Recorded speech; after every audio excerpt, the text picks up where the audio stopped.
right now, but I plan to upload this as a video, so I thought I'd do a quick introduction. I'm Brandon, this is BJG Reptiles. I'm just going to be feeding some animals, getting some animals out, and talking to anyone. So, yeah, where do we start? I need to feed the snails, which I don't have the food for in the room, so I'll have to go out to do that, so I'll do it after the video. I've got to feed the frog. I'm going to get the babies out before I feed them later. And I need to do some geckos. And I think I need to feed the turtle as well. That's just off the top of my head. So I'm going to set you up so that you can see me feeding the geckos, and I'll put you in the gecko enclosure while I'm doing so.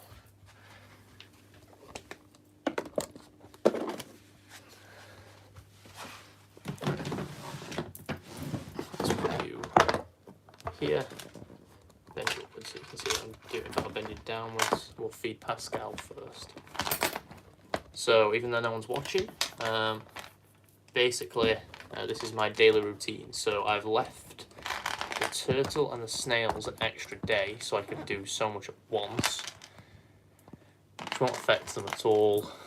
In fact, I don't think they really care that much. I mean, the snails aren't really going to know. It's only the turtle that's been acting for food. I might also, while I'm here, I might also get the big blood python out because she's very active at the minute.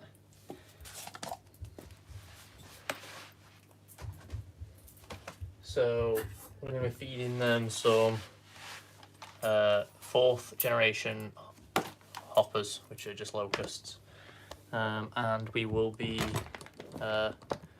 we'll be feeding both the leopard geckos. Then we'll be moving over to the morning gecko. I'm just going to put a couple mealworms in today because for the last week or so she's been having only the crested gecko diet, and I believe in variety, and she'll enjoy that. You'll also see the problems with Deanie's enclosure, which is the UV is shite, so I took it off. So currently she's having some D3 calcium with it. However, I do have a D3 strip that I'm going to hook up just on top of it for the time being until I get a spotlight, because for her she mainly basks at the top, so I may as well get a spotlight which directs it at one point. It'll be similar to that one back there that you can see at the end of the tongs. They're not recommended, but it'll do for the time being until I set up a proper UV structure and I redo a viv so that it's bioactive. But yeah, we'll get on with feeding the geckos. What we'll do is we'll open Pascal's first. And basically what we're going to do is we're going to grab some locusts, dust it lightly in the D3 Repticalcium, and, well, try and get his attention first because he's being a nuisance. Good lad. Right, so I will stick you over the water.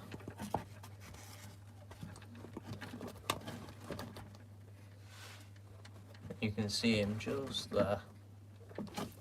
Oh gosh, this is awkward.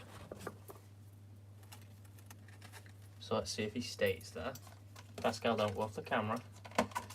So these are quite a small locust, not what Pascal's used to. He's actually come right out, so we'll move the toolbox and set you up here so you can actually see Pascal. Well, obviously now you can see. Oh, right.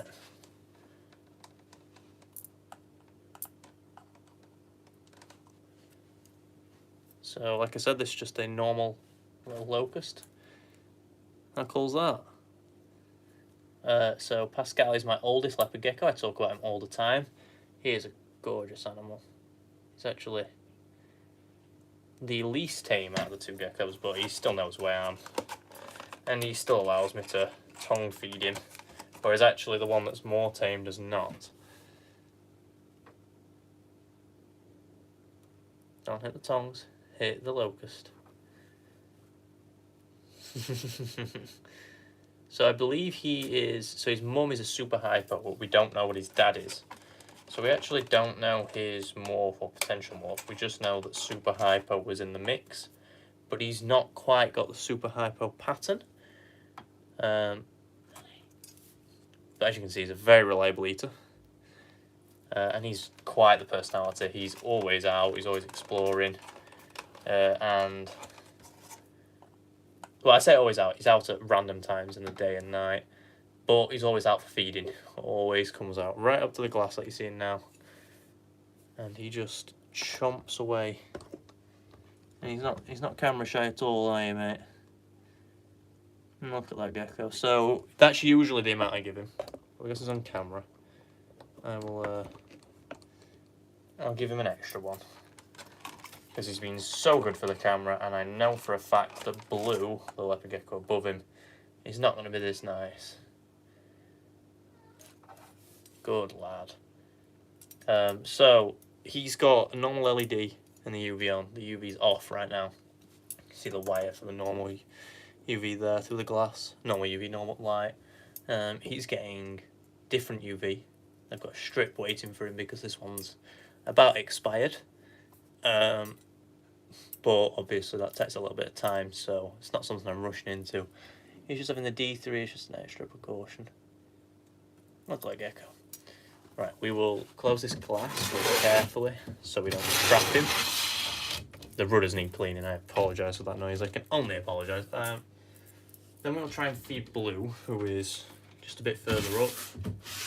Now, Blue is a Eclipse, so he's a little bit of a different colour. I'll try and set you up so that you can see him, but I don't know how well this is going to work. So I'll try and get him to come up here. Blue. So you can just see his nose popping out here.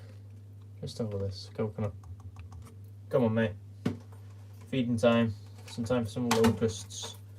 So he'll be having the same meal. He'll be having 4. If he's good for the camera, he can have a 5th as a treat. There's a large chance that he won't eat on camera. He's always interested, but he always likes to hunt rather than eat off the tongs. Sometimes he'll eat off the tongs. I've got videos of him doing so. But, yeah.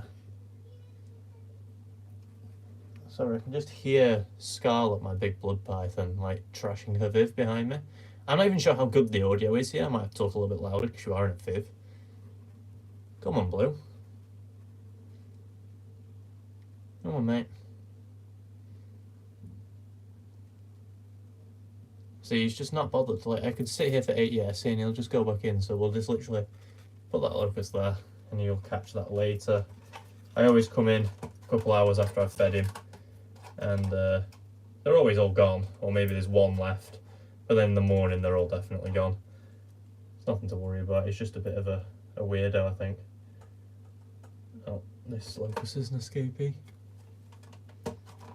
We'll stick 4 in for him to hunt. If there's 4 left, yeah, there is.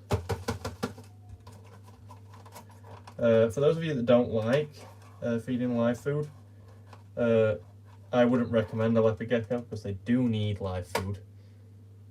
Oh, try like that so it's not on his head. But you can feed other geckos such as crested geckos, morning geckos, stuff without live food. I like to give my morning gecko a little bit of live food, but not too much because she's only small. She can be fed like flies and stuff, which I don't think people will be really opposed to. Okay, that's him done because he's not going to eat for the camera.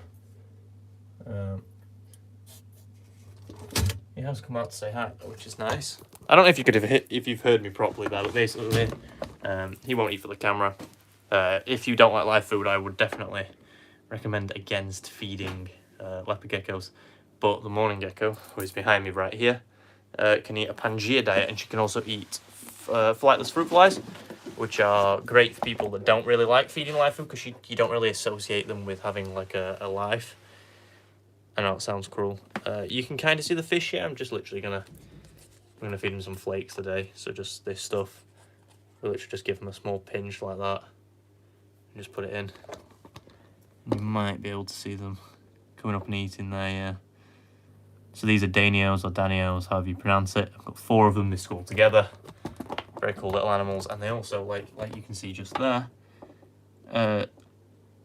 they kind of don't fight over the food, they just come up, nick it, they're very cool to watch. I can't wait to get them in that enclosure up there, that big tank, and have them in my kitchen rather than my reptile room.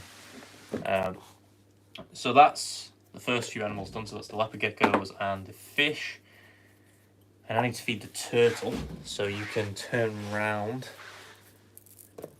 And we'll... So this is the turtle's enclosure. A lot of people are going to complain about this. Yes, I know she needs an upgrade. After Christmas, she'll be getting some. So she's just going to have some pellets today. There she is. Let's see if she eats for us. Come on, Shelley. Come on, big girl. So Shelley is a Mississippi map turtle. You won't be able to see it properly, but she's actually got some damage to her shell from her previous owners. She's, I think we estimated around 8 years old. There you go, she came up to eat.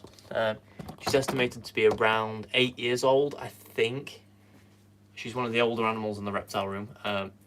She needs a bigger enclosure, but that tank up there that I just mentioned is what she came in. So she's been upgraded to this temporarily. Now, I wouldn't normally take an animal if I didn't have a setup set up. However, this is a different circumstance. So basically, if I didn't take her, so my friend got in contact with me. One of his family members was not looking after this turtle. And because of this, he wanted me to take her.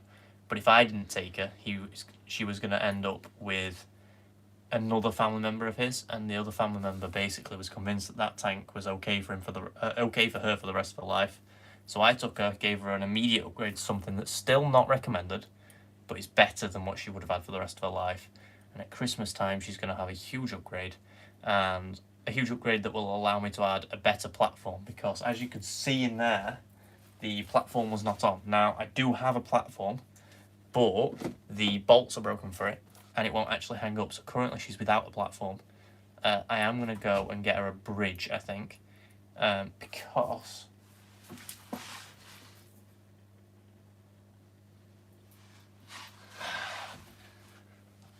I forgot to close the viv. Why would you do this to me? Why? I didn't think you were going to jump out, so I didn't bother. I thought you might poke your head out later. Okay, so he jumped out. It's not, it's like a foot drop. He's fine. But this is Blue. Don't run away. It's okay. So Blue is the eclipse leopard gecko that I was talking about. He's just had a little jump. Wants to go for a little explore. Where are you going? What I was talking about basically is I kept her. She's going to get a massive upgrade. She's going to get a better platform. The platform that she had was it's not great. It came with that enclosure. But I'm struggling to find one that'll fit on this tank, because obviously it's not made for turtles. So I'm just going to get her a bridge when I next get paid, so she's at least got something to sit on. But I will get her a proper platform that covers at least like maybe a fifth of the enclosure, so she's got plenty of space to move around on it, rather than just that one that she can barely fit on. Say hi to Blue. Say bye to Blue. Come on, back in your enclosure, buddy.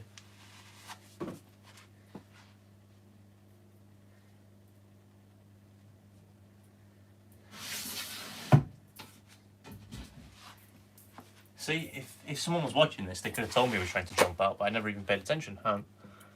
So I've locked that now. He doesn't usually do that. He usually comes out, pokes his head out, and he's decided he's going to go for a jump today. He's okay. I just had a quick look at him. His legs are okay. His belly's okay. I'll keep an eye on him. But a foot drop won't do anything. When I had him as a baby, when I was going to the shop, he actually jumped out of the little... So he was literally in like a box this size. When I was taking him home, he jumped out of the box instead of going into the box as a baby, and it was a much higher drop than that, and he was okay. So I know they're okay with that drop before anyone panics. So that's the turtle fed.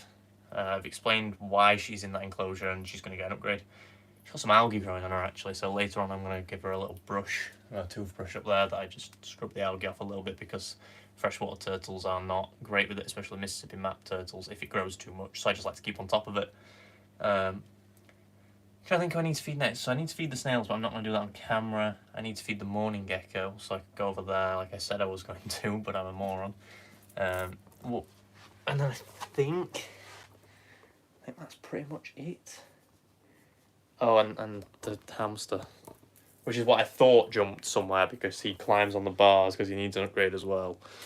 Of course, I'm one of the fools that thought that enclosure was suitable for a hamster, and it is not. And you should all know that, and I should have known that, and I didn't. So we're just going to feed, I'm just going to stick a couple mealworms in her dish. There's not much point in showing you because she's not going to show a face, but I can quickly show her enclosure after I've put the mealworms in. She is tiny, she's not fully grown yet. There's the 2 mealworms.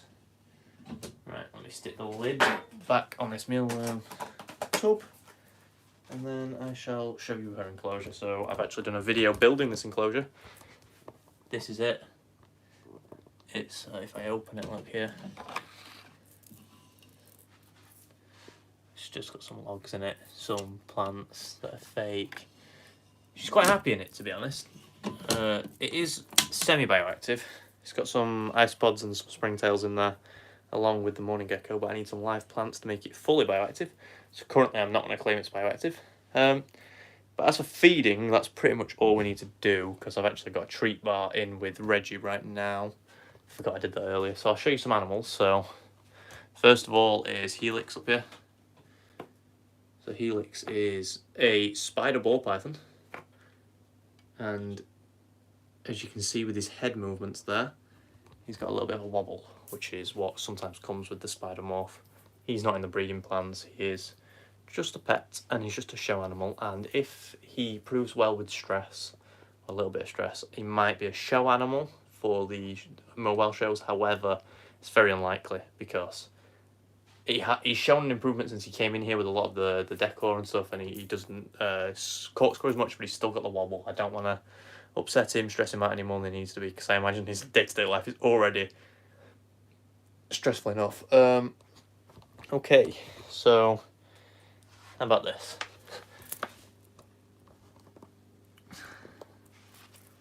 Let's see if Scarlet, the big blood python, wants to show her face. So there she is. Hey, big girl. So she's very moody. She'll probably hiss at me, but she's soft as a brush. She's just a very big girl. She's a very big blood python. As you can see, like with the width of my hand, she's very, very big. I don't know what she's doing actually. She usually doesn't come out like this, which probably means she's hungry. She's also very snotty. Now, I have also been warned about this, but she is completely fine. It's just, yeah, like that. She hisses like that a lot.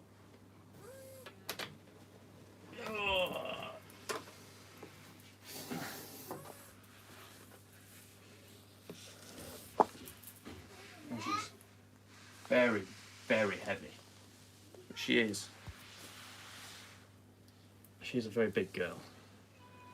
Like I said, she's friendly enough, and she'll probably go back straight in her enclosure here. I don't want to piss her off too much, because, like I said, she's big and I'm on my own right now. But she's so tame. She's just very moody. For no reason, are you? Don't go back down that crack. Right, hold on. Hey. Oh, come back here. Oh, what a gorgeous girl. Scarlet, you're too heavy for this shite. You're not a ball python. Stop trying to escape. Go back in. Go on. No, don't fight me. She is such a pain in the ass. She's so nice, look. Like, I can move her, I can manhandle her. But she's just an asshole. Like, she's so calm. For a big girl like this, having this temperament is amazing. But yeah, I just thought I'd get her out quickly to show you, and look how thick she is. That's my hand. She's probably touching 5 foot, maybe a little bit more. I haven't measured her, so I wouldn't know her exact length. Or her weight, which is due a feed. She's a nice healthy weight. As you can see, there's no bulge on the back of her tail, which is quite common in blood pythons this size. People overfeed them. She gets fed once every 3 to 4 weeks. I'm gonna close that before you try and escape again because you're way too heavy to fight. She's definitely the biggest snake I've got. Massive softie though. She's so calm. She hisses a bit when you first get her out, and then she's completely fine. I'd say she's cage defensive at a push, but she's so cool and large enough that hide right there is actually the bottom of a hamster enclosure that I bought a broken one for cheap, and I just cut a big hole in it, sanded it down. That's her enclosure. She's got a huge 6-foot enclosure. They were all stood up, but every time I stand them up, no matter what I do, she just rips them back down. So it just doesn't matter. She's got some water. She probably needs some more, but I don't think my water bottle's got anything in it. So we will feed her. We will give her some water later. I'm trying to think what other animal I could get out for you. I'll show you a baby. So you stay here. You can look at Scarlet while I get one of the babies.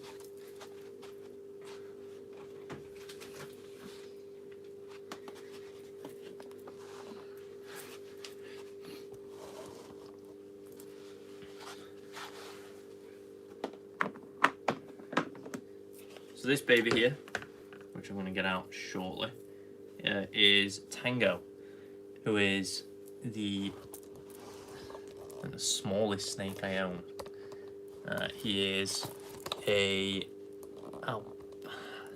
albino with a, I think it's technically amelanistic, hypo kinda. It's not officially an albino, but what? You think I'm food? He thinks I'm food.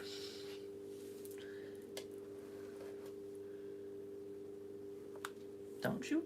Don't bite me. It's because it's feeding day, so he's thinking anything's food. He's not gonna hurt if I bite him, to be honest. So if I put my hand here and just, I don't want to piss him off, because the thing is with babies, you want to get him used to you, and he's not totally used to me yet, and I don't want to piss him off. So let's just move this hide. So he's got 2 hides and a water dish in this enclosure.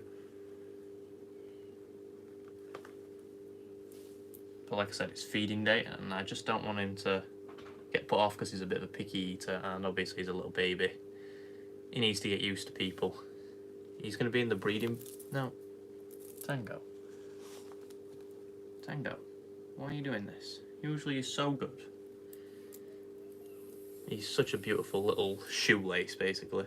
Don't know if you can hear Scarlet being a moody bitch. You sat on your probe again, Scarlet. But yeah, that's Tango. Just put him back. I could get a water snake, but the problem is the water snakes will just eat anything thinking it's food because they're just stupid. So what I'll do is I'll get a bit of a bigger snake out. Because if he's behaving like that on feeding day, I can only imagine that the other 2 babies will behave even worse. So you can watch that idiot try and get out of her enclosure because she thinks it's food time. Or not, because the tripod will fall over. That's also cool. You can watch her again.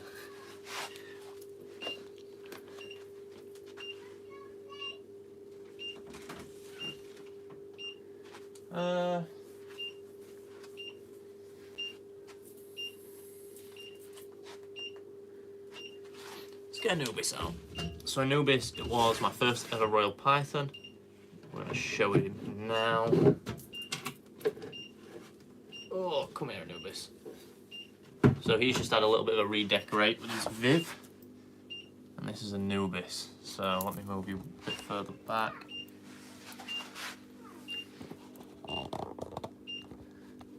Right. This will be the last animal I show on the live stream, but if anyone does watch this after and wants me to go live with a little bit more of an announcement, I'll put him on the floor. Right. Sit. Good dog. I will go live again and I'll do a full reptile room tour, but because no one's watching right now, I'm just going to upload this as a video and obviously just show what could be in the future. So this is Anubis, one of the male ball pythons I've got, the first ever ball python I purchased for this collection. And yeah, it's just a very cool animal. There are a couple things I want to talk about before I go. I'll have Anubis out while doing so. So A, responsible reptile keeping. If you've got the money, support them. If you don't have the money, share their movements on Instagram and any other socials they have. I think they've got some on Facebook. They are keeping the hobby alive. They're doing their best. I rep them. I really support them. I think that they are, well, as you can see, I'm a member. I think they're doing a lot for the hobby, and they're definitely doing an even bigger movement. I think it's Reptile as well. Go support them.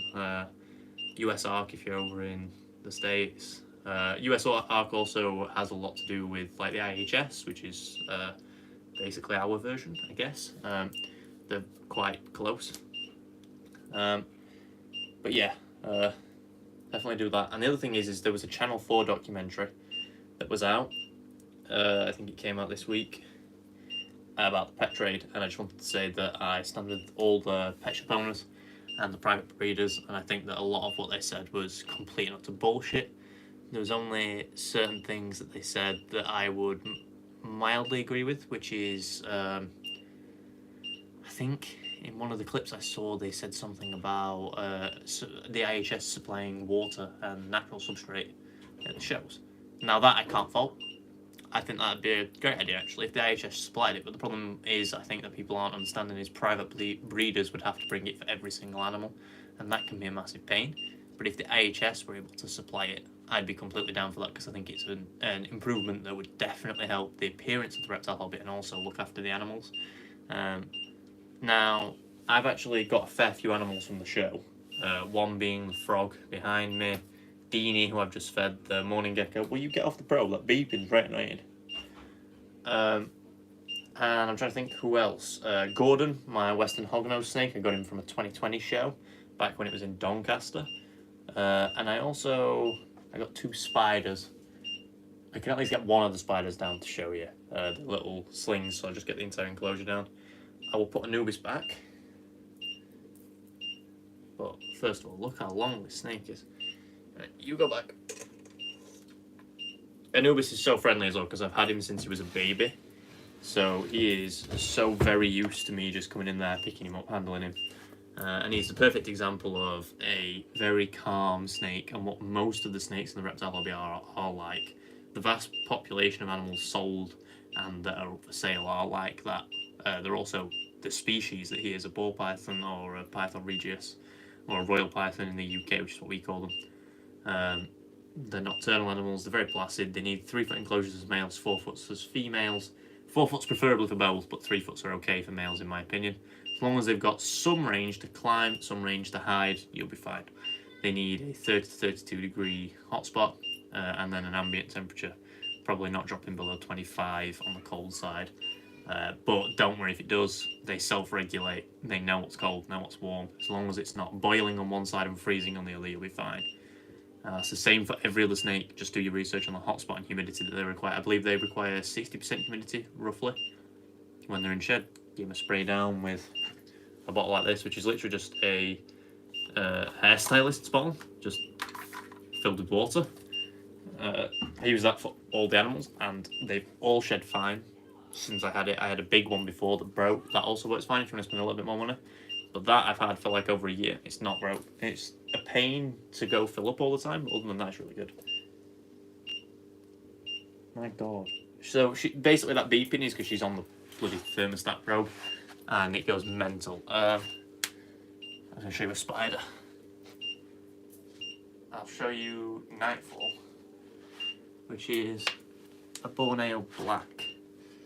So I don't know if you can see her just right, but she's right there. So this sling, she's actually eating right now, which is really cool. Or he, I don't know. They actually came in this as a tiny sling, which is completely fine. They'd been sprayed down beforehand, so there was droplets of humidity in them. So the inverts, I don't think need changing at all, because, I mean, they're inverts. They don't actually need any more space than that as a baby. She won't need any more space than this enclosure she's in right now until she's like sub-adult. So honestly, like the invert bit of the show, I can't fault. I can't fault most of the reptile bits. I just think that there's some, especially some of the bigger animals that might get a little bit stressed in a smaller enclosure, just need the natural substrate and option to drink water. I think it would just solve all the problems that the press are trying to cause. And it's just an easy fix, really. I think the IHS need to get on top of it. But other than that, the Channel 4 documentary is just a load of bullshit.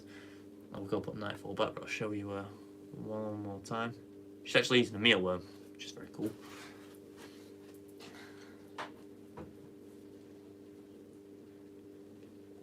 I've also got an OBT. Got this from the show as well. You might be able to just see his legs just there.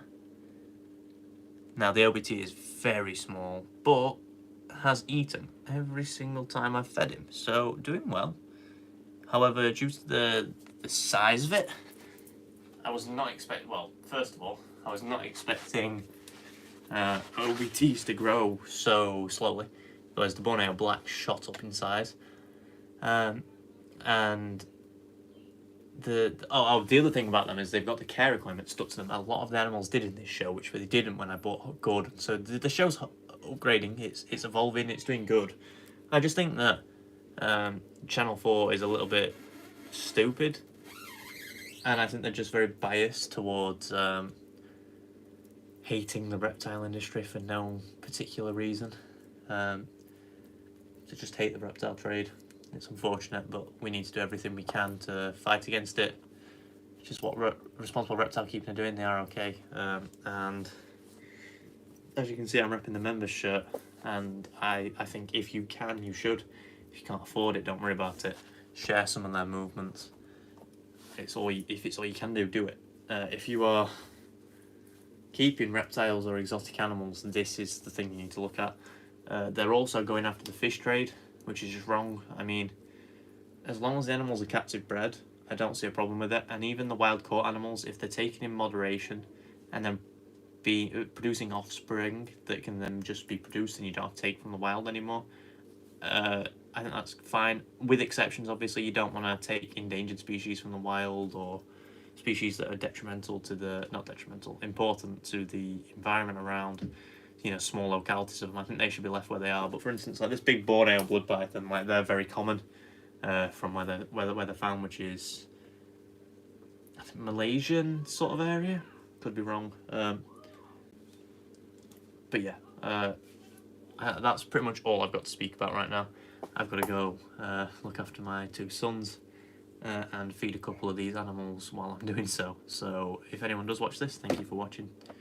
Please leave a thumbs up if you enjoyed it. Please leave a comment if you want me to do some live streams with a little bit further advance. And please leave some times that you think would be more suitable for live streams. But yeah, I shall see you next time, and it's been fun. So goodbye.